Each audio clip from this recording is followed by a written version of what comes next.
जय माता की, माता रानी की कृपा और आपके पूरे परिवार सदा सर्वदा बने रहे। दोस्तों, आपका स्वागत है अपने channel my lovely home and garden में। आज की वीडियो में दोस्तों मैं बात करूंगी आपसे सावन की सोमवार की व्रत कथा के बारे में।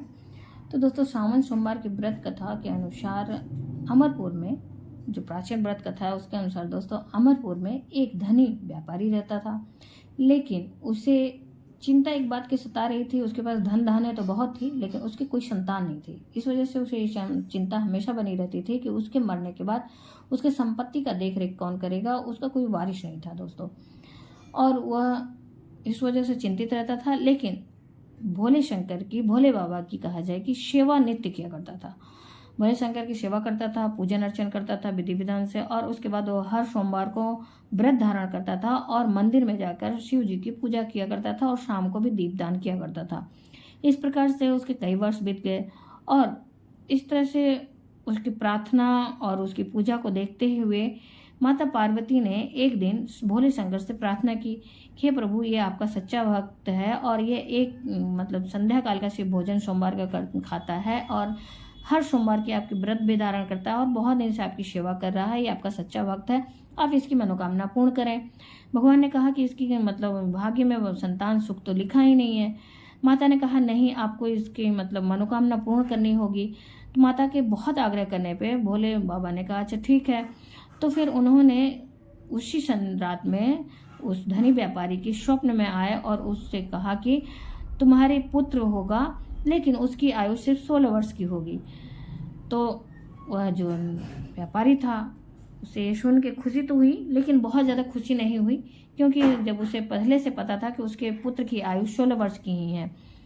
तो वह क्या किया कि भगवान की नित्य सेवा जो करता था वह और उसकी पत्नी करते रहे। और उसके बाद कुछ समय के बाद उसकी पत्नी को जब बच्चा हुआ, बालक हुआ, तो पूरे कहा जाए कि पूरे नगर में हर्षोल्लास का माहौल था। उसकी पत्नी खुश थे, उसके परिवार के लोग खुश थे, लेकिन वह व्यापारी बहुत खुशी नहीं हुआ, क्योंकि उसे पहले से ही ज्ञात था कि उसके पुत्र की आयु बहुत कम है। फिर भी वह अपने दिल पे धैर्य रखा और भगवान की नित्य सेवा करता रहा। ब्राह्मण लोग आए और उस बालक का नामकरण हुआ, तो उस बालक का नाम अमर रखा गया।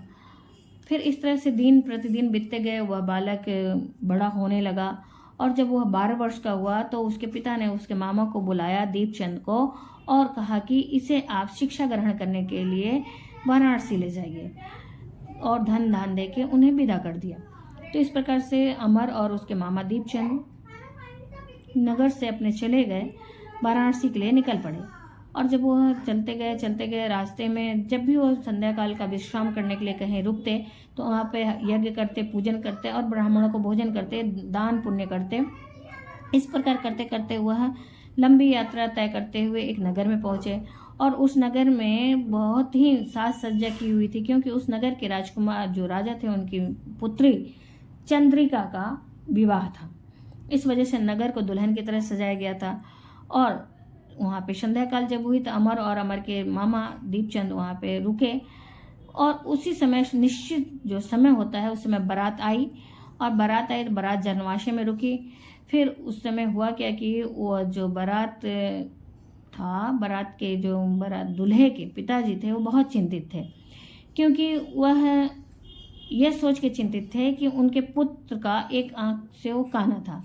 उनका पुत्र एक आंख से काना था, जिसकी वजह से वह चिंतित थे कि कहीं राजा और राजकुमारी को पता चला तो वह विवाह करने से मना न कर दें, और मना कर देंगे तो उनकी बेइज्जती होगी और उनका पुत्र का विवाह भी नहीं हो पाएगा। तो इस बात से चिंतित था और सोच रहा था कि क्या करें, कैसे करें। तभी उनसे अमर और अमर के मामा दिखे, तो उसके दिमाग में एक बात आई कि क्यों ना मैं अपने पुत्र की जगह अमर को दुल्हा बनाकर शादी करवा दूं, और फिर उसे धन धान्य देकर विदा कर दूंगा और बहू को अपने घर ले जाऊंगा अपने पुत्र के साथ, पुत्र वधू बना के।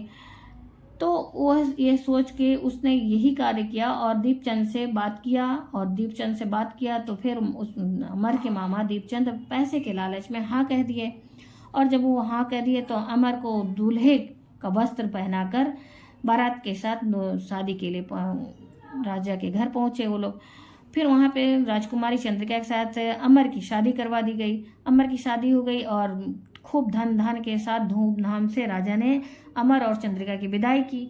फिर आगे जनमासे में वहाँ पे वह जो वर का पिता था उसने धन धान्य देकर अमर और अमर के मामा की विदाई करने लगा।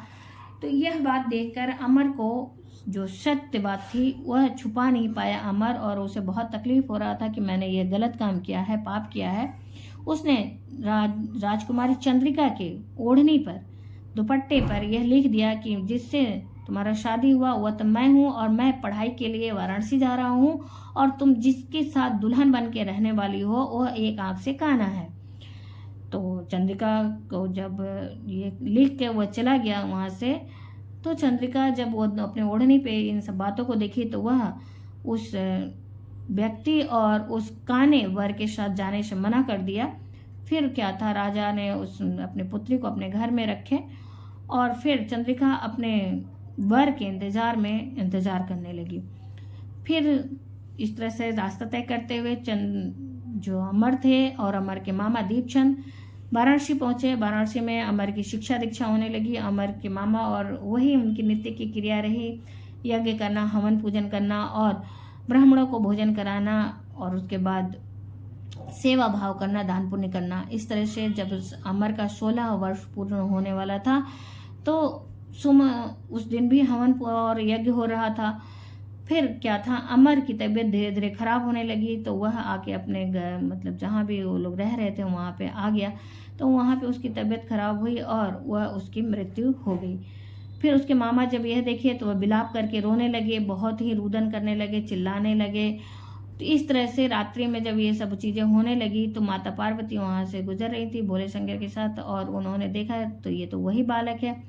तो माता पार्वती ने उनसे आग्रह किया कि आप इस पुत्र को जीवित कर दीजिए, क्योंकि इसके माता पिता भी अपने आप को कमरे में बंद करके रखे हैं और संकल्प ले रखे हैं कि अगर हमारा पुत्र वापस नहीं आया तो हम लोग भी अपने प्राण को त्याग देंगे।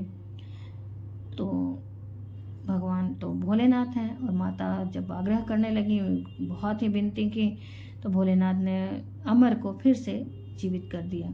इस प्रकार से अमर जब जीवित हो गया तो उसके मामा फिर वहाँ से वापस चल दिए अपने नगर के लिए, और उसी रास्ते से जब वापस आने लगे तो चंद्रिका के नगर में जब पहुंचे तो वहाँ पे वो लोग विश्राम कर रहे थे।